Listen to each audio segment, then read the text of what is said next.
Another edition of 100% Canucks. John Shannon, Landon, Ferraro, Victor Mancini. The latest Canuck to sign an extension, a 2-year deal. Going to pay him a couple of $1 million over the next couple of years, which is a pretty good payday for a young guy. I don't know what I would be able to do with that kind of money at that age. I'd squander it probably. I was about to say, I could think of a couple of things. Yeah. You could buy that new bed you've always wanted to buy, you know? There we go. Nice Tempur-Pedic. The team isn't winning much, but if you put in perspective how they played against Anaheim on Tuesday night, it was actually an entertaining game to watch. They worked hard, the young guys. Is that the same feeling you got?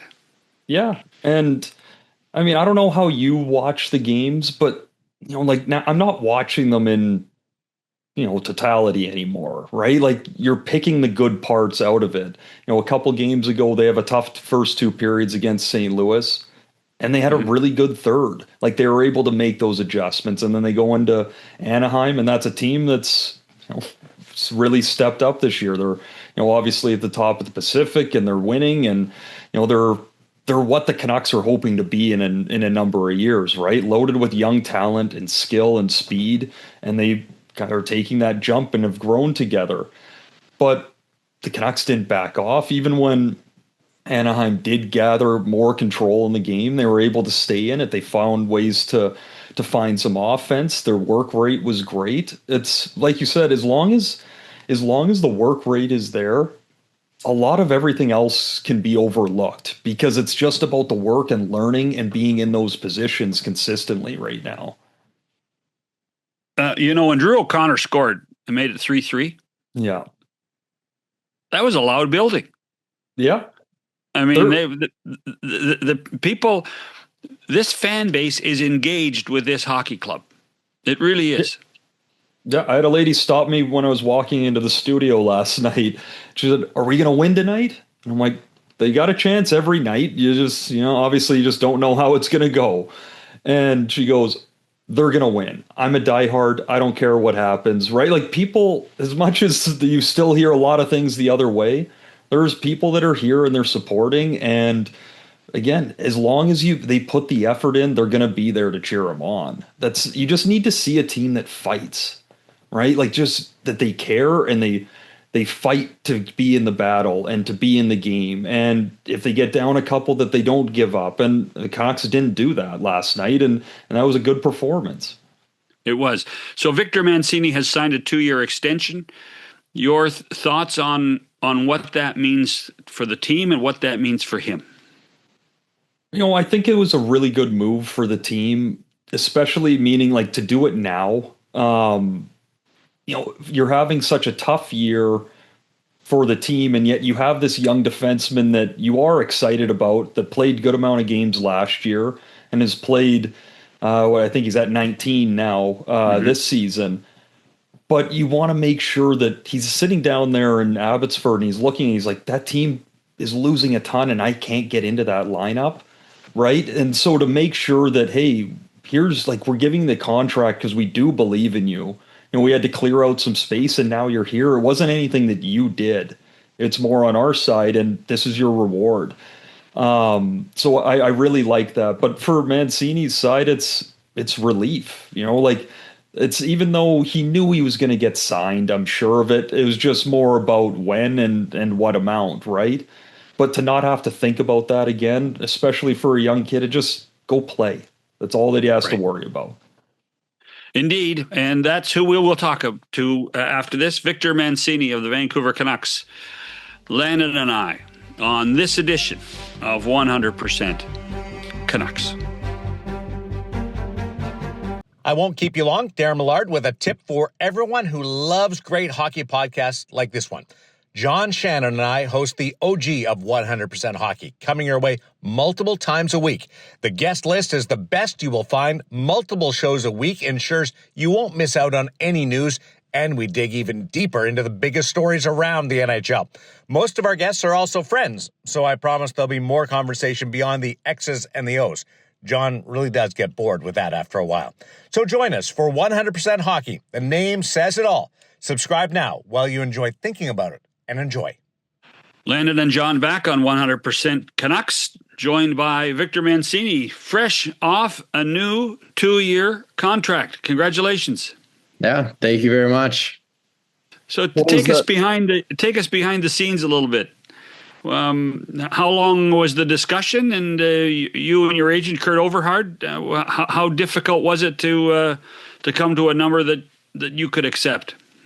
Not too difficult at all, honestly. I know there was kind of talks between the Canucks and Kurt kind of leading up to it, but the day that I signed it, actually all happened really fast.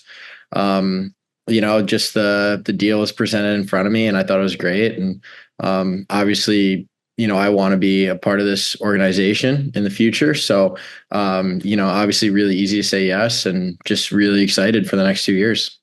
Just before Landon jumps in, how involved in that negotiation are you, or is this that's a world that Kurt Overhart has and you don't?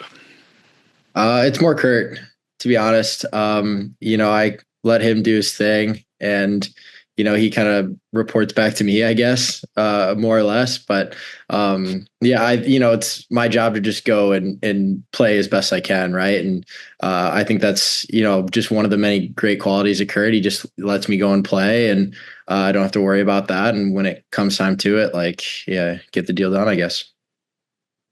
So you sign that deal. It's a one-way. That's kind of like, it's a big threshold for guys getting their first one. And what does that mean to you? Is that a goal of yours to be able to get that? For sure. It was definitely a goal. I think, it just shows how much the organization believes in me, and just to be a part of their future moving forward, and so to see that kind of good faith, right. It really motivates me. The other aspect of this is the practical one. So they've announced the deal. They did a little scrum with the local media, and then the boys in the room said, Victor, when are you buying us dinner? Yeah. Yeah, I don't know about that. That might be a third contract thing, but I'll definitely have to do something. Yeah, tell him you'll bring Chipotle into the room. That's more than enough. Yeah, exactly. Yeah. No, hold on. You're not in the American League anymore. This is the National League, Well, that's why we said Chipotle. It's not something else. Mm-hmm. You've had an interesting year, and I'm curious, kind of checking in on it, where, you get traded here last year, you come and you play a good amount of games, and then you go and you win a Calder Cup, and I imagine your goal was to make the team out of camp and be here all year, but you've ended up, kind of going back and forth a couple times now. What's the messaging been to you, and how do you deal with that, knowing what's going on up top, but still just trying to prove yourself and find your opportunity? Yeah, to begin, I mean, making the team out of camp was my goal. Staying up here the whole year was my goal. But I think at the end of the day, I feel very confident in myself to get better each and every day. And, knowing that I have time, I'm still young, and that if I continue to do the right things, I do feel like I'm going to stick in the NHL. So just kind of keeping that confidence and that positive mindset, and doing everything I can, really, right? Not turning down an opportunity to get better, and just kind of taking things day by day too, right? There's going to be things out of my control, but if I can control all the things that I can, I know that, good things will happen. It's one thing when your organization or management's telling you that they're happy and they just want you to keep pushing. And you said, just to get that vote of confidence with that contract, was that kind of, to you, the backing behind, yeah, we do truly believe in you, it's not just words? For sure. I think the word's enough. What I was hearing, from the staff and going up and down, I was very happy with it. Just the feedback I got and the things that, they wanted to see me work on, or just to, when I was in Abbotsford, just play the same way that I would at the NHL level. But yeah, signing the contract is always really nice. And now, moving forward, I don't have to worry about that kind of the back of my mind, especially for the rest of this year.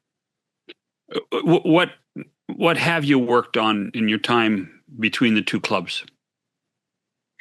A lot of it is getting reps, like certain things like breakouts, making reads off the forecheck, being able to pick pucks off the wall, get back to pucks quickly, and kind of on top of getting back to pucks quickly, just my skating. I feel like my transitions from forward to backward can be better. That's something I want to work on. Just kind of quieting my feet down and being, playing with the utmost confidence in my skating with good gaps and transitions and closing time and space.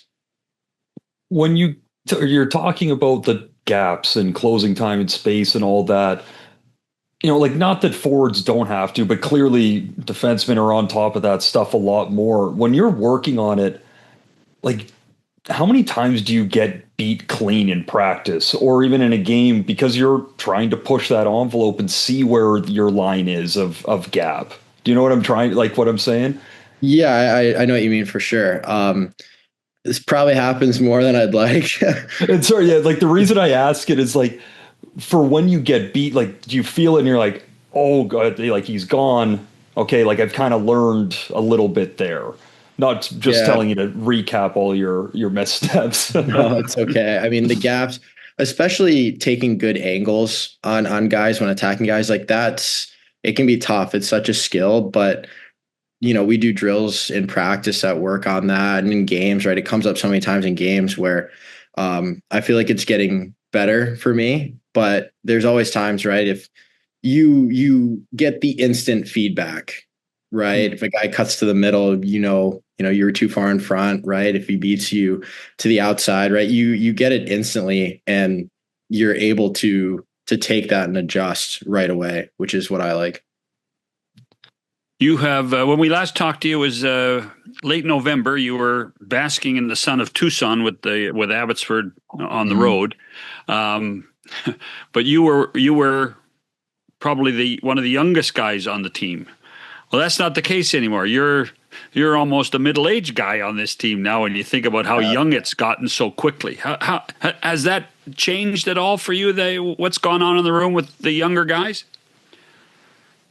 I think personally, nothing has really changed. I mean, like, yeah, personally, but in the locker room, having those young guys around, it's been fun to get to know them and play with them. They definitely provide a lot of energy. I feel like, I want to be in that group too, especially those young defenders like Z and Willie and DPD. So I think just how much kind of fun we have at the rink, and we were staying on late after practice. If just even stuff as simple as just fooling around with the puck, right? Just feeling the puck, doing drills. Like I think we really enjoy the work that we put into the game. I'm not suggesting you're old, Victor. I'm just suggesting. I'm just suggesting that. I mean, there's 20-year-olds in this room now, and that's a lot of time and space between a 23-year-old and a 20-year-old. Now, are you in the mock fights too? I know I saw something at practice the other day with a mock fight after. Are you one of those guys? I saw that. I wasn't there for that one. Yeah, I stayed out. Didn't want to beat anybody up. I was about to say they don't work up to your level. No, I'm just kidding. No, I think I was already off by then. But that's the stuff I'm talking about, right? Like, I think we always want to be on the ice, no matter what we're doing. I think our love for the game really shows through, whether it's practice and games. So I think that can be really infectious too in the locker room. You do have a kind of a different perspective of the room this year and even last year, but the fact that you have gone back and forth a couple times, like everyone's talked about the vibes being different and all that. Like, is that something you feel as soon as you walk in the room, or is it more subtle than that? Are you saying like the difference between like Abbotsford in the past, in the past, or like Vancouver the past year or so? Yeah, just like in the past couple weeks or since the trade deadline, like there's been a lot of talk about how there's a lot more fun in the room and just the vibe being different. And you coming back, is that something you feel? Yeah, I think, after the trade deadline, that can be such a uneasy time for players, right? You never know what's going to happen. But after that, I feel like as a group, we kind of came together and it was said like, this is the group we got, moving forward. Right. And, just kind of, like I said before, we got to control the things we can control, and we got to have fun with this group. We got to be positive in the locker room. The losses, like they're going to suck. It's not, it doesn't have to be, crazy positive all the time. Right. But, if we have fun, we show up with a good attitude and, we hold guys accountable in the locker room. Like, it's, we don't have to just kind of stay in a low, right, for the rest of the year. So what is the goal for the remainder of this season for you? I noticed you didn't play last night, but hopefully you'll be back in sooner than later. But what's the goal between now and the middle of April when the season ends? I think right now this is kind of like a launching pad for me moving forward into the next 2 years, to just set myself up for success, moving into the fall of 2026. These 11 games or so we have, it's almost like a tryout period for me, right? To keep proving that, I'm going to continue to get better and I can prove that I can play at this level, and just, show the staff and the management that I'm doing the things that they want out of me, playing physical, making good first pass, and using my feet and skating and playing fast. For, as the season closes out, it is different because you do know an end date, and it's even a bit more different because you kind of know the end date in the NHL and the American League. So when you're looking at your summer, is that something that, as much as, of course, you're focused on right now and all of that, but when do you start putting together a plan for the summer when you kind of know when it's going to be starting? Is that something you work with the trainer with the Canucks or with your people back home? It's a combined effort between the Canucks and the people I work with back home. But honestly, that kind of plan, it's already started, right? And that's just from, previous summers of doing what I've been doing. And, it's going to be a very different summer compared to last year, right? With the Calder Cup run. But, obviously taking feedback from the coaches on the Canucks, the strength coaches, right? And being able to come prepared with a plan to the people I work with back home, whether that's in the gym or on the ice. I work with a skating instructor during the summer, like we talked about before, like transitions and things like that. So it's kind of a combined effort, but I want to make sure that, I come prepared with stuff that I want to work on in the summer. I want to go back to in and around trade deadline. There's so much noise in Canada about trades. So much noise around the Canucks about stuff. What was it like to look around the room and hear and then see guys like Connor Garland just disappear? What was that like? It's weird for sure, right? It puts your mind into perspective of how much of a business the NHL can be, and it's sad at times, right? You lose good teammates, you lose friends. So it's hard because you have to balance, putting yourself in a good mindset of, you need to get things out of your mind when it's time to practice, time to play, but also, on the teammate side of things, right? Just being there for your teammates, supporting your teammates, right? It's kind of a lot to juggle at times, but it's a part of the life. Yeah. As a defenseman, to see Tyler Myers, to see what he went through. And he was one of those guys, I think you said you relied on every once in a while and talked to every once in a while. That must have been difficult. Absolutely. Yeah. Being a big right-handed defender like Mizey with so much experience and knowledge, that was definitely tough. Someone who I loved to pick the brain of, in the locker room, and somebody who I just really enjoyed watching play, right? There's so much you could learn from watching him play. So I was pretty lucky to play with him for the past year or so. And that's someone, now stepping into a role where I want to be a full-time NHLer, like that's something I kind of want to emulate my game after, right? Like I know I need to be physical. I know I need to close plays quickly, good first passes, things like that I've mentioned before. So who are you talking to now in that room?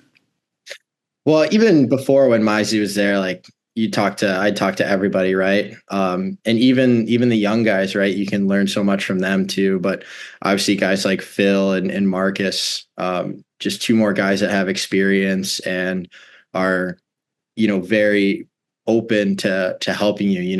They know that they can use their knowledge to help us. And when we're learning that and playing better, right, the team's going to play better. So, I think just the leadership qualities that they bring through that is really good too.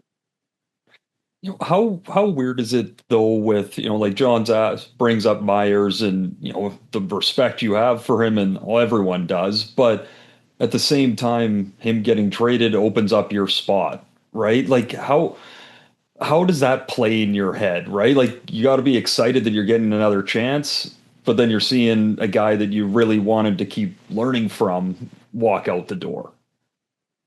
It's bittersweet for sure, right? You lose a guy who is a good leader in the locker room, obviously a good player, a good person. Just it's kind of tough, but at the end of the day, now with the trade deadline gone and even leading up to it, I just wanted to kind of focus on myself, right? And like I said before, just controlling the things that I can control. And yeah. And then, you talk about supporting your teammates and, kind of having your back. I played on a team that was struggling and there was a lot of us young guys. And as much as you lean on veterans, of course you do, like your safety net is, or at least for us, was each other, right? Like, so you have, the four of you young guys on the back end. Is that like a camaraderie that you guys have? If Zeev's having a tough period, are you guys kind of helping along and talking about that? Yeah, I don't think I've ever seen Zeev had a tough period, but yeah, it was a bad example. But yeah, I think so. I think it's something, we're all extremely competitive people, but at the end of the day, we want to see each other succeed as well, so just being in everybody's corner, right, in certain situations like that, it's really nice. There's been lots of discussion in Vancouver in the media more than with the team that this has been a difficult season, and sometimes a tough place to play. But there's only 32 teams in this league, and Vancouver's a pretty good place to play, isn't it? It is, yeah. You see how passionate the fans are every night, and it just drives me to be better and to try to hold myself to the highest standard, because you see how much the Canucks mean to people and how much this organization means to people. And I find it infectious, right? That, I want to, just hold the Canucks in the highest light and play as best as I can, Well, and it's funny because so many, guys that have played here in the past or still playing here that have been a part of playoff runs here, they always talk about how this city just ignites. But you and the rest of the guys that won a championship in Abbotsford last year, like you got a bit of a taste of that. No, I was there flying back with you guys. That was a pretty good reception at the airport, right? That's the American League team. It's not to downplay it, but it can be amplified probably at the NHL side. Absolutely. Yeah. To catch a glimpse of what it could be like, right, in Abbey, and knowing, just, seeing videos and stuff in the past of what it's been like at Rogers Arena. It definitely, it's just another motivator, right, to get back there. So we started this interview congratulating on your contract. We didn't ask you about that phone call to your mom and dad about the contract. Yeah, it was pretty great to share that with them. My dad, just being a hockey guy in the hockey world, I was trying to keep him updated. But then when I could finally call them both and say, it was done, was really special. They were really happy, and not only them, aunts, uncles, grandparents, friends, just reaching out is always is really special to me. So I think I'm gonna see my parents on this road trip in Vegas, Colorado. So it'll be nice to see them and give them a hug and celebrate. Will you pick up the dinner tab? Sorry, say again. So will you pick up the tab, the dinner tab? Yeah, I'm going to. There you go. Yeah. Did you Landon? Did you pick up the dinner tab? I didn't have a chance to make a move like that. When I signed my first contract, I was playing in Everett. My dad came down to watch, and after the game, he showed up. I was going to give him a big hug, and he handed me a piece of paper. It was my phone bill. He's like, "I've been waiting a long time to give this to you." Yeah, I didn't even have to do the bill. Like, he was ready for it. Oh, well, that's knowing your dad. I know that's true. Oh yeah. Well, I'll tell you what, Victor, we're really happy for you, and we can see some positive things. One of the bright lights is all the young defensemen on this team, and it'll be fascinating to watch you all grow together over the next couple of years. That's almost worth the price of admission. Yeah, thank you. I think we're all really excited as well to be a part of the future and just contribute. So, yeah, it's really exciting. Victor Mancini of the Vancouver Canucks. Landon and I'll be back after this. All right, listen up. Today I want to talk about giving 110%. Giving 100% means giving everything you got. Giving 110% means giving 10% more than is humanly possible. If we're going to win as a team, we need 100% of you guys giving 110% 100% of the time. If only 50% of you guys give 110%, and 50% of you guys give 100%, I guarantee you 100%, we'd only win 50% of our games. Suppose 75% of the 110% gave only 50%, and 50% of the 100% gave 25%, and 75% of the 110% were not feeling 100%, then we'd be in a heap of trouble. That's why we need 100% of you guys giving 110%, 100% of the time. Okay. Let's go out and play some hockey.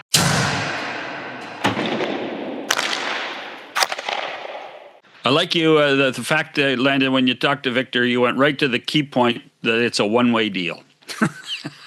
That's all that matters at the start, right? I don't know if everyone else thought that way, but that was... Once I got past I'd been drafted, I'm like, okay, I'm going to be a 20-year guy and make $100 million. I'm like, when I got brought back to reality, I'm like, I want a one-way. I never got it, but that was, to me, it just felt like you fully made it, right? And for him to get that's awesome.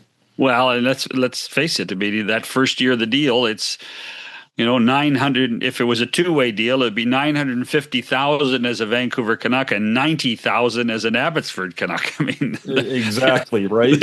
It's especially when you start getting those guarantees in your contract with your American League. So that means if you're signed for 100, you got to guarantee a 150. If you don't get called up at the end of the year, they'll make up that 50,000.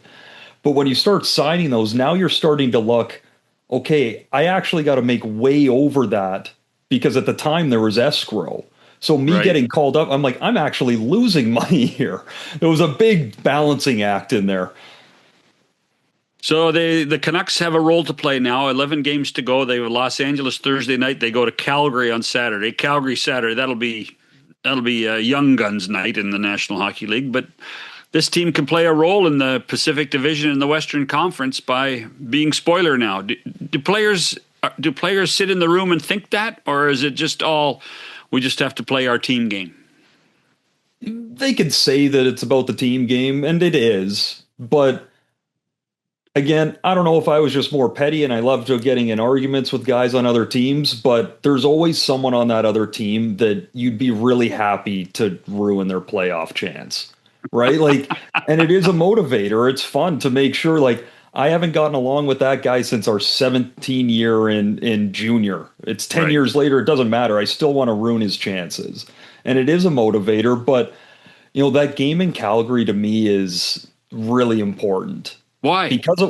Because of where they are, and they're a bunch of young kids as well figuring it out. And yeah, they're a little bit ahead of where the Canucks are at this point, but to me, that's a good measuring stick game for the young kids. Like, build that as almost a playoff game. Like, this is a real straight across the line. We can kind of compare where we're at. It's a lot of the same age. I want to see how we compete in that game. I think it's a good way to put a bit more pressure on games that don't, as everyone keeps telling them, games that don't mean anything. Put a bit more weight on that one. Well, it will be interesting to see what happens for the remainder of the regular season. And you touched on the St. Louis game. You could hear and feel the discomfort amongst people that the St. Louis game was one where it didn't look like they really had much until the third period, as opposed to the Anaheim game where, gosh, everybody was in it. Everybody was committed. Heck, Elias Pettersson played goalie again and did a great job with the empty net the other, Tuesday night. So for me, this next little while is all about effort, all about, entertainment and effort. If they can do something with it, then they're going to be 32nd and going to have 25% chance at the draft lottery. Something fun might be able to come out of the last 10 games of the regular season. Yeah. And, but again, though, like for that St. Louis game, they had that practice that Adam Foote called like a reset practice the game before or the day before, right? Yeah. Yeah. To me, what happened in that is they get to the game the next day against St. Louis, and all those young guys are telling themselves, I'm ready, I'm prepared, I got to be ready, I got to be ready. And even the older guys too, but you focus so much on I got to be ready that you kind of forget to do the things that make you ready because you're so focused on just the end goal. And this is the reason why I've brought it up a few times now about that game is, so they mess up the start and they're not ready for 2 periods, yet they were able, like, it's pretty easy to get flustered and just kind of get through the rest of that third period. Yet they found a way to find their game again. They got skating and they started playing a lot better. Like, that to me was a good learning, like, opportunity and capitalizing on it. All right. Thanks for this, Landon. We'll talk to you next week. Yep. Have a good one. Thanks for listening and watching this edition of 100% Canucks.